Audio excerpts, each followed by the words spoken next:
హిందువులు తెలుసుకోవాల్సినటువంటి శత్రువులు. ఇప్పుడు ప్రపంచవ్యాప్తంగా హిందుత్వం గురించి నెగెటివ్ క్యాంపైను భారతదేశంలో కూడా తప్పుడు ప్రచారాలు చేస్తున్నటువంటి భావజాలికులకి తోడున్నటువంటి కొన్ని సంస్థలున్నాయి. లక్షల కోట్ల రూపాయలు ఇన్వెస్ట్ చేస్తున్నారు. విదేశీ కుట్ర చాలా సీరియస్‌గా నడుస్తోంది. తాజాగా చూస్తే అమెరికా బేస్డ్ ఎన్‌జీఓలు, ఈ ప్రాపగాండా వార్ ఇండియా మీద చేసే సంస్థలు, Organization for Minorities of India OFMI, Hindu for Human Rights HHR, Equality Labs, Indian American Muslim Council IAMC, Islamic Circle of North America ICNA, ఇవి కాకుండా సోరోస్ ఆర్గనైజేషన్స్ వచ్చే వెనకాల ఉంటాయి.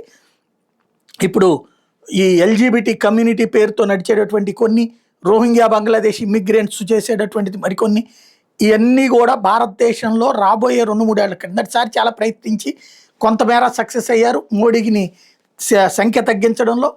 రాబోయే రోజుల్లో వివిధ రాష్ట్రాల్లో జరగబోతున్నటువంటి ఎన్నికలు వీళ్ళందరూ కూడా సీరియస్‌గా తీసుకుంటున్నారు చెడగొట్టేందుకోసం.